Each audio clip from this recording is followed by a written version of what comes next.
सतनाम वाहिगुरु साहिब जीओ। सूही महला पंजवा। साजन पुरख सतगुर मेरा, साजन पुरख सतगुर मेरा पूरा। तिस बिन अवर ना जाना राम। साजन पुरख सतगुर मेरा पूरा। तिस बिन अवर ना जाना राम। मात पिता पहाई सुत बंधप, जी प्राण मन पाना राम। जियो पिंड सब तिसका दिया, सर्ब गुणा पर पूरे। अंतर जामी सो प्रभ मेरा, सर्ब रहा पर पूरे। ताकि शरण सर्ब सुख पाए, होए सर्ब कल्याणा। सदा सदा प्रभ को बलिहारै, नानक सद कुर्बाना। ऐसा गुर वड भागी पाइयै, जित मिलियै प्रभ जापै राम। जन्म जन्म के किल बिख उतरै, हर संत तूड़ी नित नहापै राम। हर तूड़ी नहाइयै प्रभु ते आइयै, बाहुड़ जोन नाइयै। गुर चरणी लागे ब्रह्म पौ भागे, मन चिंदिया फल पाइयै। हर गुण नित गाए नाम ते आए, फिर सोग नाही संतापै। नानक सो प्रभ जी का दाता, पूरा जिस पर तापै। नानक सो प्रभ जी का दाता, पूरा जिस पर तापै। वाहिगुरु जी का खालसा, वाहिगुरु जी की फतेह। जुगो जुग अटल। तन तन गुरु ग्रंथ साहिब जी, गुरु पातशाह जी दी अपरपार बख्शिश। शाम समय असी सत्संगत दे पल माण पा रहे हैं। गुरुद्वारा साहिब तो शामां दा दीवान आप भावें वर्चुअल साइट्स तो या गुरु के हजूर आप हाजरीन हो के मान पा रहे हो, वडभागता है। इस समा शब्द व्याख्या दा है, जिस विच सूही राग विचार गोचरे है। महला पंजवा गुरु अर्जन साहब उन्हां द्वारा उचरित किए गए छंतां दी विचार असी करते हाँ। आप जी ने इस लड़ी विच अगलेरे छंत शब्द दा प्रारंभिक हिस्सा दो पदे सरवण किते ने। विचार का आगाज बिल्कुल पहले पदे तो पहली सदर तो कर रहे हाँ। सब जिक्र कर रहे ने, साजन पुरख सतगुर मेरा पूरा। तिस बिन अवर न जाना राम। मात पिता भाई सुत बंधप, जी प्राण मन पाना राम। साजन पुरख सतगुर मेरा पूरा। इत्थे सतगुरु की वडियाई है, क्योंकि ये गुरु ग्रंथ साहिब असीं पढ़ते हैं, सतगुर वड्डा करसाला ही है, जिस विच वड्डियां वडियाइयां। इहदे बाबत बड़ी डिटेल्ड बात करांगे, क्योंकि चीज़ां नूं सही परस्पैक्टिव विच समझ सकीए। गुरु आशे दे अंदर, गुरु नवाजिश दे अंदर इस तरह हुंदा है कि अज ह्यूमन साइकोलॉजी नूं जितना क अंडरस्टैंड किया गया है, उहदे च पता लगा है कि जो चीज़ सानू बहुत अपील करती है ਉਹੀ ਹੋ ਸਕਦੀ ਹੈ ਜਿਹਦੀ ਗਲੋਰੀ ਹੋਏ, ਜਿਹਦੀ ਵਡਿਆਈ ਹੋਏ, ਜਿਹਦੀ ਕੁਝ ਗਲਾਈਡਰਸ ਪਿਕਚਰ ਜਿਹੜੀ ਹੈ ਉਹ ਸਾਡੀ ਸੁਰਤ 'ਚ ਉਕਰ ਜਾਏ। ਅਸੀਂ ਉਹਦੇ ਗਾਹਕ ਬਣ ਜਾਂਦੇ ਹਾਂ, ਅਸੀਂ ਉਸ ਨੂੰ ਬਾਏ ਕਰਨਾ ਚਾਹੁੰਦੇ ਹਾਂ, ਅਸੀਂ ਉਸ ਨੂੰ ਪ੍ਰਵਾਨ ਕਰਨਾ ਚਾਹੁੰਦੇ ਹਾਂ, ਅਸੀਂ ਉਸ ਨੂੰ ਅਡਾਪਟ ਕਰਨਾ ਚਾਹੁੰਦੇ ਹਾਂ। ਇਹ ਕੋਈ ਛੋਟਾ ਜਿਹਾ ਸਾਜੋ ਸਮਾਨ ਹੋ ਸਕਦਾ ਹੈ, ਵੱਡੇ ਲੈਵਲ 'ਤੇ ਕੋਈ ਲਾਈਫ ਸਟਾਈਲ ਹੋ ਸਕਦਾ ਹੈ, ਹੋਰ ਵੱਡੇ ਲੈਵਲ 'ਤੇ ਕੋਈ ਆਈਡੀਓਲੋਜੀ ਹੋ ਸਕਦੀ ਹੈ, ਕੋਈ ਬਲੀਫ ਸਿਸਟਮ ਹੋ ਸਕਦਾ, ਐਨੀਥਿੰਗ। ਬੜਾ ਵੈਰੀ ਕਰਦਾ ਸਾਰੇ ਦੇ ਵਿੱਚ। ਖੈਰ, ਸਾਹਿਬ ਮਹਾਰਾਜ ਨੇ ਜਿਵੇਂ ਬਹੁਤ ਸਾਰੀਆਂ ਸਿੱਖਿਆਵਾਂ ਦੇ ਵਿੱਚ ਸਾਨੂੰ ਗੁਰਬਾਣੀ ਦੇ ਸੰਦੇਸ਼ਾਂ 'ਚ ਬਾਤ ਪਾਈ ਹੈ, ਜਿਹੜੀ ਬਾਤ ਮੌਲਿਕ ਰੂਪ ਵਿੱਚ ਬਿਲਕੁਲ ਨੈਰੋ ਡਾਊਨ ਕਰਕੇ ਲੈ ਕੇ ਆਈਏ। ਸਾਜਨ ਪੁਰਖ ਸਤਿਗੁਰ ਮੇਰਾ ਪੂਰਾ, ਸਤਿਗੁਰੂ ਦੀ ਵਡਿਆਈ। ਇਸ ਤਰ੍ਹਾਂ ਜਾਣੋ ਕਿ ਜੋ ਹਿਊਮਨ ਸਾਈਕੀ ਹੈ, ਇਸ ਨੂੰ ਕਨਵਿੰਸ ਕਰਨ ਵਾਸਤੇ, ਕਿਸੇ ਵੀ ਰਾਏ, ਕਿਸੇ ਵੀ ਚੀਜ਼ ਵਾਸਤੇ ਸਾਨੂੰ ਬਹੁਤ ਸਾਰੀ ਐਫਰਟ ਪਾਉਣੀ ਪੈਂਦੀ ਹੈ। ਜੇ ਇਸ ਨੂੰ ਮੈਂ ਇਸ ਰੂਪ ਵਿੱਚ ਬਿਆਨ ਕਰਾਂ ਕਿ ਅੱਜ ਅਸੀਂ ਜਿਸ ਨਿਜ਼ਾਮ ਵਿੱਚ ਰਹਿ ਰਹੇ ਹੈਗੇ ਹਾਂ, ਇਹਦੇ ਅੰਦਰ ਜਿਹੜਾ ਵੱਡਾ ਖਦਸ਼ਾ ਹੈ, ਮੇਨ ਕਾਈਂਡ ਆਫ ਇੱਕ ਜਿਹੜਾ ਡਰ ਬਣਿਆ ਹੋਇਆ ਹੈ, ਉਹ ਹੈਗਾ ਕਨਫਿਊਜ਼ਨ। ਜਦੋਂ ਬੰਦਾ ਕਨਫਿਊਜ਼ ਆ, ਮਤਲਬ ਉਹਨੂੰ ਇਹ ਨਹੀਂ ਪਤਾ ਕੀ ਕਰਨਾ ਹੈ, ਕੀ ਨਹੀਂ ਕਰਨਾ। ਜਿਵੇਂ ਤੁਸੀਂ ਬੱਚਿਆਂ ਨੂੰ ਦੇਖੋਗੇ, ਸਾਊਥ ਏਸ਼ੀਅਨ ਕਮਿਊਨਿਟੀ, ਅਸੀਂ ਫੈਮਿਲੀ ਓਰੀਐਂਟਡ ਲੋਕ ਹਾਂ। ਖਾਸ ਕਰਕੇ ਜਿਹੜੀ ਸਾਡੇ ਆਫ ਸਪਰਿੰਗਸ ਹੁੰਦੇ ਆ, ਸਾਡੇ ਆਪਣੇ ਬੱਚੇ ਹੁੰਦੇ ਆ, ਅਸੀਂ ਉਹਨਾਂ ਵਾਸਤੇ ਆਪਣੇ ਮਾਪਿਆਂ ਨੂੰ ਵੀ ਛੱਡ ਦਿੰਦੇ ਹਾਂ, ਭੈਣ ਭਰਾਵਾਂ ਨੂੰ ਵੀ ਛੱਡ ਦਿੰਦੇ ਹਾਂ, ਆਪਣੇ ਸਾਰੇ ਸੁੱਖ ਵੀ ਤਿਆਗ ਦਿੰਦੇ ਹਾਂ। ਦੈਟ ਇਜ਼ ਮੋਹ ਦੀ ਇੱਕ ਬਹੁਤ ਬਹੁਤ ਨੇੜਲੀ ਚੀਜ਼ ਹੈ। ਅਤੇ ਉਹਦੇ ਲਈ ਜਿਵੇਂ ਇਹੋ ਜਿਹੇ ਲੋਕ ਹੈਗੇ ਨੇ ਇਮੀਗ੍ਰੈਂਟ ਕਮਿਊਨਿਟੀ 'ਚ, ਜਿਨ੍ਹਾਂ ਨੇ ਆਪਣੇ ਕੈਰੀਅਰ ਛੱਡ ਦਿੱਤੇ, ਜਿਨ੍ਹਾਂ ਨੇ ਜੋਬਸ ਛੱਡ ਦਿੱਤੀਆਂ ਇੰਡੀਆ ਤੋਂ ਜਾਂ ਹੋਰ ਮਮਾਲਿਕ ਤੋਂ, ਕਿਤੇ ਇੱਥੇ ਆ ਗਏ ਬੱਚਿਆਂ ਵਾਸਤੇ, ਐਫਰਟ ਵੀ ਪਾਈ। ਬੱਚੇ ਜਿਵੇਂ ਮਤਲਬ 10, 11, 12 ਤੱਕ ਗਏ, ਉਸ ਤੋਂ ਬਾਅਦ ਪਤਾ ਲੱਗਾ ਦੇ ਆਰ ਕਨਫਿਊਜ਼ਡ। ਮੈਂ ਤਾਂ ਖੁਦ ਲੰਬੇ ਸਮੇਂ ਤੋਂ ਕਾਉਂਸਲਿੰਗ ਦੇ ਵਿੱਚ ਹਾਂ। ਉਹਨਾਂ ਨੂੰ ਪੁੱਛੋ, what do you want to do? I don't know. What do you want to be? I haven't decided. What kind of actually life do you imagine in next 5 or 10 years? I cannot think about it. You give me anxious feeling. What? मतलब ये सारी चीज़ तो इस रूप में मिलेगी। मैं बीते कल ही कुछ सज्जनों नाल बात पा रहा सीगा, तो कह रहे सीगे कि my kid is telling me I'm sandwich, I'm stuck between brown parents and Canadian system. I don't know where to go. So that kind of actually ਜਿਹੜੀ ਚੀਜ਼ ਹੈ, ਇਹਦੇ 'ਚ ਇਹਨੂੰ ਹੋਰ ਸਰਲ ਕਰ ਦੇਣਾ। ਕਿਉਂਕਿ ਜਿਹੜੀ ਇਹ ਬਾਤ ਗੁਰੂ ਸਾਹਿਬ ਐਵੇਂ ਨਹੀਂ ਕਹਿ ਰਹੇ, ਬਹੁਤ ਵੱਡੀ ਗੱਲ ਹੈ। ਜਿੰਨਾ ਮੈਂ ਇਹਨੂੰ ਡੀਪ ਲੈਵਲ 'ਤੇ ਐਨਾਲਿਸਿਸ ਕਰਦਾ ਹਾਂ, ਸਤਿਗੁਰ ਵੱਡਾ ਕਰਸਾਲਾ ਹੀ ਹੈ, ਜਿਸ ਵਿੱਚ ਵੱਡੀਆਂ ਵਡਿਆਈਆਂ। ਮਤਲਬ ਇੱਥੇ ਬਚਨ ਆਇਆ, ਸਭ ਜ਼ਿਕਰ ਕਰਦੇ ਇਸ ਪਾਵਨ ਸ਼ਬਦ ਦੀ ਸ਼ੁਰੂਆਤ ਵਿੱਚ, ਸਾਜਨ ਪੁਰਖ ਸਤਿਗੁਰ ਮੇਰਾ ਪੂਰਾ। पूरा मतलब complete, without any error, fault, any doubt. मतलब कुछ चीज़ां इन्नियां क्रिस्टल क्लीयर ने भी इस तो सर्वोपरि है नहीं कुछ, सुपीरियर ऑफ ऑल सुपीरियर्स। इस रूप में बात आई। हुण इत्थे फिर मैनूं बयान करदा, ਹਿਊਮਨ ਸਾਈਕੀ ਦੇ ਜਿਹੜੀਆਂ ਅਸੀਂ ਜਿਵੇਂ ਚੀਜ਼ਾਂ ਪਰਸੀਵ ਕਰਦੇ ਹਾਂ, ਪ੍ਰੋਸੈਸ ਕਰਦੇ ਹਾਂ, ਫਿਰ ਉਸੇ ਤਰੀਕੇ ਨਾਲ ਅਸੀਂ ਉਹਨਾਂ ਨੂੰ ਐਕਸਪਲੇਨ ਕਰਦੇ ਹਾਂ, ਉਹਨਾਂ ਨੂੰ ਬਿਆਨ ਕਰਦੇ ਹਾਂ। ਅਤੇ ਇਕੱਲਾ ਇਹ ਨਹੀਂ, ਅਸੀਂ ਉਵੇਂ ਸੁਣਨਾ ਚਾਹੁੰਦੇ ਹਾਂ ਦੁਬਾਰਾ।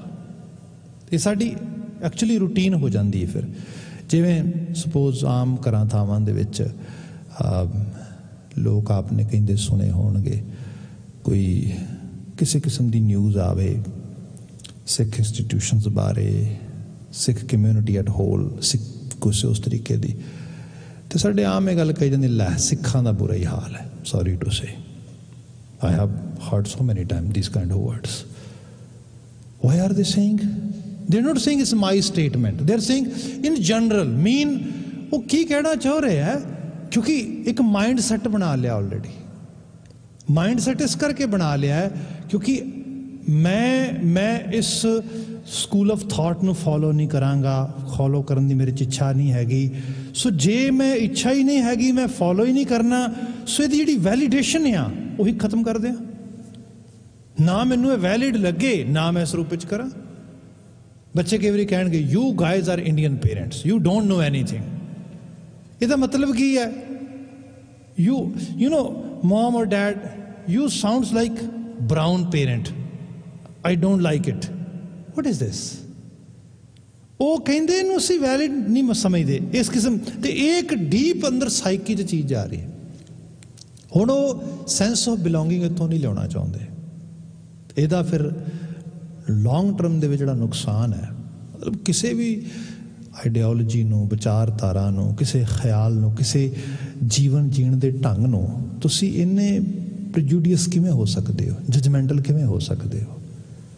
ਤੇ ਇਹ ਵੈਰਾਈਟੀ ਹੁੰਦੀ ਹਰ ਥਾਂ ਦੇ ਉੱਤੇ, ਗੁਣ ਵੀ ਨੇ, ਔਗਣ ਵੀ ਨੇ, ਚੰਗਿਆਈ ਵੀ ਹੈ, ਬੁਰਿਆਈ ਵੀ ਹੈ, ਹਰ ਚੀਜ਼ ਤੁਹਾਨੂੰ ਮਿਲ ਜਾਏਗੀ ਇਸ ਰੂਪ ਦੇ ਵਿੱਚ। ਪਰ ਇਹ ਹੈ ਕਿ ਮੈਂ ਉਸ ਨੂੰ ਭਤਸਨਾ ਕਰਦਿਆਂ, ਨਿੰਦਦਿਆਂ ਉਸ ਨੂੰ ਮੈਂ ਕਿਸੇ ਤਰੀਕੇ ਦੇ ਨਾਲ ਉਹਨੂੰ ਵੈਲਿਡ ਨਾ ਸਾਊਂਡ ਹੋਣ ਦੇਵਾਂ, ਸੋ ਤਾਂ ਕਿ ਮੇਰੇ ਅੰਦਰ ਗਿਲਟ ਫੀਲ ਨਾ ਹੋਏ ਕਿ ਮੈਂ ਉਹਨੂੰ ਫੋਲੋ ਨਹੀਂ ਕਰ ਰਿਹਾ, ਮੈਂ ਉਹਨੂੰ ਅਡਾਪਟ ਨਹੀਂ ਕਰ ਰਿਹਾ, ਮੈਂ ਉਹਨੂੰ ਐਕਸੈਪਟ ਨਹੀਂ ਕਰ ਰਿਹਾ, ਮੈਂ ਉਹਨੂੰ ਜੀ ਨਹੀਂ ਰਿਹਾ। ਇਹ ਮੌਲਿਕ ਰੂਪ ਵਿੱਚ ਬਿਲਕੁਲ ਬੁਨਿਆਦੀ ਚੀਜ਼ ਆਉਂਦੀ ਹੈ। ਇੱਥੇ ਗੁਰਬਾਣੀ ਇਹ ਕਹਿੰਦੀ ਹੈ ਸਾਨੂੰ ਪੂਰਾ ਹੱਕ ਹੈ, ਤੇ ਹੱਕ ਹੋਣਾ ਚਾਹੀਦਾ ਹੈਗਾ। ਗੁਰੂ ਮਹਾਰਾਜ ਕਹਿੰਦੇ ਈਵਨ ਤੁਸੀਂ ਬਾਜ਼ਾਰ ਜਾਓ ਨਾ, suppose if you want to have even a cup of coffee, there are so many choices. There is actually Tim Horton, Starbucks, Country Style, so many other actually stores too. ਅੱਜ ਕੱਲ੍ਹ ਤਾਂ ਬੜਾ easy ਹੋ ਗਿਆ, ਤੁਹਾਡੇ ਕੋਲ smart devices ਹੈਗੇ ਨੇ, ਤੁਸੀਂ ਉੱਤੇ ਪਾ ਕੇ ਰਿਵਿਊ ਚੈੱਕ ਕਰ ਸਕਦੇ ਹੋ। ਤੁਸੀਂ ਉਹਦੇ 'ਤੇ ਆਪਣੀ ਸਰਚ ਕਰੋ, ਆਪਣਾ ਸਰਚ ਵਰਕ ਪ੍ਰੋਪਰ ਕਰੋ, ਐਂਡ ਬਿਨਾਂ ਬਾਇਸ ਹੋਣ ਤੋਂ ਬੜੀ ਇਮਾਨਦਾਰੀ ਦੇ ਨਾਲ ਉਹ ਜਦੋਂ ਕਰ ਲਓਗੇ। ਇੱਕ ਬਾਤ ਹੋਰ ਲੰਮੀ ਹੋ ਜਾਏਗੀ। ਇਟਸੇ ਜਿਵੇਂ ਸਕਾਊਟ ਨਹੀਂ ਹੁੰਦੇ, ਸਾਡੇ ਮਾਈਂਡ ਦੇ ਵਿੱਚ ਇੱਕ ਲਿੰਬਿਕ ਪਾਰਟ ਦੇ ਵਿੱਚ ਇੱਕ ਬਹੁਤ ਡੀਪ ਲੈਵਲ ਦਾ ਇੱਕ ਸੈਂਸ ਦਾ ਲੈਵਲ ਆ। ਨਿਊਰੋ ਸਾਇੰਟਿਸਟ ਇਸ ਤਰੀਕੇ ਨੂੰ ਬਿਆਨ ਕਰਦੇ ਨੇ। ਅਸੀਂ ਕਈ ਵਾਰੀ ਉਹਦੀ ਆਵਾਜ਼ ਨਹੀਂ ਸੁਣਦੇ। ਉਹਦਾ ਕੰਮ ਇਹ ਨਹੀਂ ਹੁੰਦਾ ਕਿ ਕਿਹੜਾ ਰਾਹ ਚੰਗਾ ਹੈ, ਕਿਹੜਾ ਮਾੜਾ ਹੈ, ਕਿਹੜਾ ਠੀਕ ਹੈ, ਕਿਹੜਾ ਗਲਤ ਹੈ। ਸਕਾਊਟ ਉਹ ਹੁੰਦਾ ਜਦੋਂ ਟਰੂਪਸ ਚੱਲਦੇ ਹੁੰਦੇ ਸੀ ਪੁਰਾਣੇ ਸਮੇਂ, ਉਹ ਉੱਚੀ ਜਗ੍ਹਾ 'ਤੇ ਖੜਾ ਹੋ ਕੇ ਆਲੇ ਦੁਆਲੇ ਓਬਜ਼ਰਵ ਕਰਦਾ ਸਾਰਾ, ਤੇ ਵੇਖ ਕੇ ਦੱਸਦਾ ਹੈ ਵੀ ਇਸ ਪਾਸੇ ਇੰਨੇ ਪੱਥਰ ਨੇ, ਇਸ ਪਾਸੇ ਇੰਨਾ ਜੰਗਲ ਹੈ, ਇਸ ਪਾਸੇ ਇੱਕ ਸਟਰੀਮ ਪੈਂਦੀ ਹੈ, ਇਸ ਪਾਸੇ, ਤਾਂ ਕਿ ਇੱਕ ਆਈਡੀਆ ਹੋ ਸਕੇ ਇੱਕ ਓਵਰਲੁੱਕ ਦਾ। ਸਾਡੇ ਬ੍ਰੇਨ ਦੇ ਵਿੱਚ ਉਹ ਜਿਹੜੀ ਸਕਾਊਟੇਬਿਲਿਟੀ ਹੈ ਉਹ ਹੋਣੀ ਬਹੁਤ ਜ਼ਰੂਰੀ ਹੈ, ਨਹੀਂ ਤੇ ਬੰਦਾ ਇੱਕ ਪ੍ਰੀਜੁਡਾਈਸ ਦੇ ਨਾਲ ਜੀਏਗਾ ਤੇ ਲੌਂਗ ਰਨ ਦੇ ਵਿੱਚ ਇਹ ਚੀਜ਼ ਮਾਰੇਗੀ, ਇਹ ਤਬਾਹ ਕਰੇਗੀ, ਇਹ ਬਰਬਾਦ। ਜਿਵੇਂ ਸਪੋਜ਼ ਕਰੋ ਮੈਂ ਸਿੱਖੀ ਨੂੰ ਨਹੀਂ ਸਮਝਦਾ, ਤੇ ਇਹ ਆਪ ਨੂੰ ਮਿਲ ਜਾਣਗੇ ਇਹੋ ਜਿਹੇ ਵੀ ਲੋਕ ਜਿਹੜੇ ਇਹ ਮੰਨ ਕੇ ਚੱਲਣਗੇ ਵੀ ਜਿਹੜਾ ਹੈਗਾ ਸਿੱਖੀ ਸਕੂਲ ਆਫ ਥਾਟ ਹੈ, ਇੱਕ ਆਈਡੀਓਲੋਜੀ ਹੈ ਜਿਹੜੀ ਗੁਰੂ ਬਾਬਾ ਜੀ ਨੇ ਦਿੱਤੀ। ਸਿੱਖ ਬਾਏ ਬਰਥ ਨਹੀਂ ਹੁੰਦਾ, ਮਾਫੀ ਚਾਹਾਂਗਾ ਮੈਂ, ਇਹ ਸੱਚ ਹੈ। ਜੇ ਬਾਏ ਬਰਥ ਹੋਏ ਤੇ ਫਿਰ ਤੇ ਗੁਰੂ ਨਾਨਕ ਸਾਹਿਬ ਦਾ ਬੇਟਾ ਸ਼੍ਰੀ ਚੰਦ ਵੀ ਸਿੱਖ ਹੁੰਦਾ, ਲਖਮੀ ਦਾਸ ਵੀ ਸਿੱਖ ਹੁੰਦਾ, ਬਾਬਾ ਦਾਤੂ ਜੀ ਵੀ ਸਿੱਖ ਹੁੰਦੇ, ਬਾਬਾ ਦਾਸੂ ਜੀ ਵੀ ਸਿੱਖ ਹੁੰਦੇ ਨਾ। ਸਿੱਖੀ ਅਪਣਾਉਣੀ ਪੈਂਦੀ ਹੈ, ਅਡਾਪਟ ਕਰਨੀ ਪੈਂਦੀ ਹੈ, ਜੀਣੀ ਪੈਂਦੀ ਹੈ। ਸਿੱਖੀ ਸਿੱਖਿਆ ਗੁਰ ਵਿਚਾਰ, ਸਿੱਖ ਹੋਣਾ ਪੈਂਦਾ। ਸਿੱਖ ਆਈਡੀਓਲੋਜੀ ਵਿੱਚੋਂ ਚੀਜ਼ ਆ ਰਹੀ ਉਸ ਰੂਪ ਦੇ ਵਿੱਚ। ਜੇ ਤੁਸੀਂ ਸਪੋਜ਼ ਕਿਸੇ ਚੀਜ਼ ਨੂੰ ਅਪਣਾਉਣਾ ਆ, ਜੀਣਾ ਆ, ਤੇ ਫਿਰ ਇੱਕ ਪ੍ਰੀਜੁਡਾਈਸ ਕਰ ਲੈਣਾ ਕਿ ਕਿਉਂਕਿ ਮੈਂ ਇੱਕ ਉਹਦੇ 'ਚੋਂ ਆ ਰਿਹਾ, ਮੈਨੂੰ ਸਮਝ ਕੋਈ ਨਹੀਂ ਹੈ, ਮੈਂ ਆਪਣੀ ਰੇਸ ਨੂੰ ਪਿਓਰ ਮੰਨਦਾ, ਮੈਂ ਆਪਣੀ ਰੇਸ ਨੂੰ ਉੱਚਿਆਂ ਮੰਨਦਾ, ਸਾਰਾ ਰੇਸ਼ਿਜ਼ਮ ਇਹਨੂੰ ਕਹਿੰਦੇ ਆ ਨਾ ਅਸੀਂ। ਇਹ ਚੀਜ਼ ਨਹੀਂ ਹੈ ਇੱਥੇ। ਤੇ ਇਹ ਹੈ ਮਾਨਸ ਕੀ ਜਾਤ ਸਭ ਇੱਕ ਹੈ ਪਹਿਚਾਨ ਬੋ। ਮੁਝ ਵਰਗੇ ਮਨੁੱਖ ਨੇ ਸਾਰੇ। ਮਨੁੱਖ ਦੀ ਜਿਹੜੀ ਉੱਚਾ ਜਾਂ ਨੀਵਾਂ ਹੋਣਾ ਆ ਉਹਦੇ ਕਰਮ ਕਰਕੇ ਹੋਣਾ ਆ। ਰੱਬ ਦਾ ਤਰਾਜੂ ਸਾਨੂੰ ਦਿਸਣਾ ਚਾਹੀਦਾ, ਉਹਦੀ ਤਕੜੀ, ਉਹਦਾ ਜਸਟਿਸ, ਉਹਦਾ ਨਿਆਂ। ਤੇ ਉਹਦਾ ਜਸਟਿਸ ਪਤਾ ਕੀ ਹੈ? ਚੰਗਿਆਈਆਂ ਬੁਰਿਆਈਆਂ ਵਾਚੈ ਧਰਮ ਹਦੂਰ। ਚੰਗੇ ਤੇ ਬੁਰੇ ਦੀ ਪਰਖ ਹੋਏ, ਚੰਗਿਆਈਆਂ ਕੀ ਨੇ, ਬੁਰਿਆਈਆਂ ਕੀ ਨੇ। ਚੰਗਾ ਕਰਾਂਗੇ, ਕੋਈ ਬੰਦਾ ਵੀ ਚੰਗਾ ਕਰੇਗਾ ਉਹ ਉੱਚਾ ਹੋਏਗਾ, ਕੋਈ ਬੰਦਾ ਵੀ ਬੁਰਾ ਕਰੇਗਾ ਭਾਵੇਂ ਕਿਸੇ ਵੀ ਰੂਪ ਵਿੱਚ ਹੋਏ, ਕਿਸੇ ਵੀ ਸਰੂਪ ਵਿੱਚ ਹੋਏ, ਉਹ ਬੁਰਾ ਹੋਏਗਾ। ਸੋ ਇਸ ਕਿਸਮ ਦੇ ਨਾਲ ਗੁਰਮਤਿ ਨੇ ਸਾਨੂੰ ਸਿਖਾਇਆ, ਬੜਾ ਸਿੰਪਲ ਕ੍ਰਾਈਟੀਰੀਆ ਦੇ ਵਿੱਚ। पर कई बार ये होया कि बंदे ने एक जिहड़ा हैगा प्रेजुडिस बना लिया पहला ही, एक जिहड़ा माइंड सैट उस तरीके दे नाल। एक फिलोसफिकल साइड तो कहानी नूं मैं रूप बात बयान करां ज़्यादा अज बाई चांस मैं पढ़ रहा सीगा, ਉਹਦੇ 'ਚ ਹੁੰਦਾ है कि 1894 ਦੇ करीब वार टाइम की गल है, फ्रेंच एंड जर्मनस ਦੇ ਵਿੱਚ ਉਹ 'ਚ ਹੁੰਦਾ है कि एक गारबेज बिन ਜਿਹੜੇ मिलिटरी ਦੇ कलैक्ट करते हो ਵੱਖਰੇ ਵੱਖਰੇ ऑफिसर ਦੇ उन्होंने ਜਿਹੜਾ गारबेज बिन ਸੀਗਾ ਜਿਹੜਾ उन्होंने ਜਿਹੜਾ कंटेनर लिया तो ਉਹਦੇ 'ਚ कुछ पेपर देखे तो पेपर रिप्ट होए ਸੀਗੇ ਤੇ क्योंकि उन्होंने ਜਿਹੜੀ एक स्पाइंग अथॉरिटी वाले से वो इस चीज़ गाहे बगाहे चैक करते रहते थे। उन्हें जो सारे पेपर कढ़े विचों एक लैटर जिहड़ा सीगा वो रिप्ट होया मिलिया, वो सारे टुकड़े इकट्ठे पाए तो उस सारे लैटर च पता लगा कि कोई शख्स साडे बड़े सीरीयस जिहड़े सीक्रेट कुछ डिटेल्स हैगियां ने वो जर्मन नूं वेच रहा। उन्हें तो बड़ा वड्डा ऑफेंस सीगा। उन्हें कहा जी इंक्वायरी की जाए। हुण उहदी इंक्वायरी बिठा दी उन्होंने, फटाफट इंक्वायरी बिठाई तो सब तो पहला तो उन्होंने कोल डॉकूमेंट है राइटिंग दे विच, सो राइटिंग मैच की जाए। जिहड़े उस रैंक के ऑफिसर ने जिन्होंने कोल सारी जिन्हों की गारबेज कलैक्शन होया सारा, वो सारे ऑफिसर उन्होंने नैरो डाउन किए भी आ 10 12 15 अफसर ने राइटिंग जी है वो सैंपल भेजते टैसट होने वास्ते। उन्होंने सारियां दे विच बाकी तो सारे इक्को जिहे लगते हैं पर एक उन्हां दे विच जू है। हुण एकदम सूई उत्ते चली गई, ये होएगा मतलब ये इक्को रूप दे क्योंकि ऑलरेडी जिहड़ी है एक माइंड सैट बनिया है, ये होएगा। उस तो बाद की होया, राइटिंग मैच की रिपोर्ट आई जिहड़ी उन्हां दी अपनी मिलिटरी ऑफिसर्स की आई, वो कहती ठीक है थोड़े बहुते फर्क ने राइटिंग मैच कर दी है। जिहड़ी बाहरों आई बिल्कुल ओपोजिट आई, वो कहते नहीं राइटिंग मैच नहीं करती। उन्हें कहा नो ये चंगे एक्सपर्ट नहीं है क्योंकि डिसाइड ऑलरेडी मन ने कर लिया भी ये बंदा। उन्हें कहा नहीं एडी छेती नहीं, एक्चुअली सानू ना मिलिटरी पुलिस भेज के होर इंक्वायरी करनी चाहिए है। उन्हें कुछ स्पाइंग करने वास्ते वो अपार्टमेंट च कमरे च घर सारे चेक करने वास्ते भेजा। कोई सिंपल एक कोई प्रूफ नहीं मिलिया जिस पता लगे भी ये बंदा किसी तरीके दे नाल कोई सानू जिहड़ा है एज ए ट्रेडर के तौर पर एज ए गदार के तौर पर लगे भी कुछ सैल कर रहा है। उहदे बाबत रिपोर्ट की तैयार की गई भी बहुत स्मार्ट आ, देखिया बिल्कुल कोई सबूत भी नहीं छड्डदा। जिहड़ी चीज़ पॉजिटिव जानी चाहिए वो भी नैगेटिव जानी शुरू हो गई। रीजन क्योंकि ऑलरेडी एक प्रेजुडाइज माइंड काम कर रहा है। कला ये नहीं, होर तो कोई हुण सबूत मिल नहीं रहा, उहदे खिलाफ की किया जाए। मिनोरिटीज़ के खिलाफ अक्सर जिहड़ियां स्टैबलिशमेंट हैगी वो इस तरीके के काम यूज़ करती है, तुसीं देखिया होएगा। एक बड़ा माइंड सैट है ये जिहड़ी गुनाहगिरीयत आ समाजां ते संसार दे विच, इहनूं तुसीं बड़े ध्यान नाल देखो तो ये मतलब जो गुरमत स्कूल ऑफ थॉट समझाता है ना, इनू गुरु महाराज बेसिक्स तो लाइन कटते हैं। बेसिक्स तो लाइन कट्टण का मतलब कि बंदे की सुरत च ये ना आवे कि मैं किसी को जज कर लग्या उसकी रेस नूं सामने लैके आवां। मैं तुहानूं एग्जाम्पल देना सिंपल तौर पर देखो, गुरु साहब के खिलाफ मुगल हुक्मरान लड़ते रहे, मुगल हुक्मरान जुल्म करन तक आए, सब चीज़ां होईयां। गुरु अर्जन साहब नूं तत्ती तवी ते बिठाया, गुरु हरगोबिंद साहब नूं जंगां लड़नियां पईयां, जंगां लड़न वास्ते मुगल सूबेदार उन्हां ते मतलब फौजां लैके आए। पर इहदे बावजूद भी पैंदे खां गुरु साहब नूं बच्चे की तरह पालदे, हालांकि वो मोमन है। कोई गुरु साहब नूं उहदे ते ना शक है ना किसी किस्म दे नाल उहदे नाल कोई गुरु साहब हुंदा ते एवें क्यों करदे, बिल्कुल उवें प्यार किया, उवें स्नेह किया। अखीर वो बदल भी गया, बदल गया। इस दे होने के बावजूद भी करतारपुर वाली जंग तो बाद भी गुरु साहब दे नाल कि मुस्लिम विश्वास करने वाले लोगों के प्रति नफरत पैदा हो गई होए, सिखां विच पैदा हो गई होए, बिल्कुल नहीं। उस तो बाद भी गुरु नाल इश्क करने वाले लोग तुहानूं मिल जाणगे, तुहानूं पीर बुद्धू शाह वर्गे मिल जाणगे, ਤੁਹਾਨੂੰ ਸਭ ਤੁਹਾਡੇ ਸਾਹਮਣੇ ਹੈ। ਸੋ ਇਹ ਐਕਚੁਅਲੀ ਇੱਕ ਸਾਈਕੀ ਸੈਟ ਬਿਲਡ ਕਰਵਾਈ ਗੁਰੂ ਸਾਹਿਬ ਨੇ, ਦੱਸਿਆ ਨਾ ਇਸ ਤਰੀਕੇ ਨਾਲ ਨਹੀਂ ਕਰਨਾ, ਜੇ ਐਵੇਂ ਕਰਾਂਗੇ ਆਪਣੇ ਲਈ ਤੇ ਦੂਜਿਆਂ ਲਈ ਇਹ ਧਰਤੀ ਨਰਕ ਬਣੇਗੀ।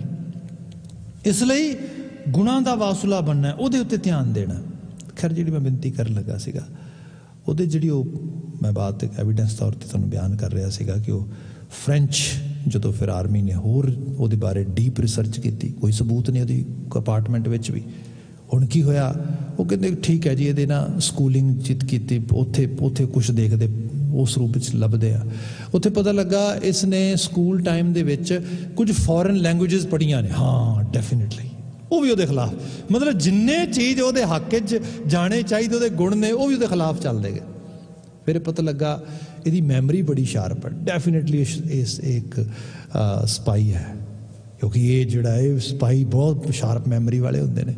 ਅਖੀਰ ਜਿਹਦਾ ਕੋਰਟ ਮਾਰਸ਼ਲ ਹੋਇਆ, ਲਾਈਫ ਇਨਪ੍ਰਿਜ਼ਨਮੈਂਟ ਦੀ ਪਨਿਸ਼ਮੈਂਟ ਮਿਲੀ, 10 ਸਾਲ ਉਹ ਜੇਲ੍ਹ 'ਚ ਰਿਹਾ।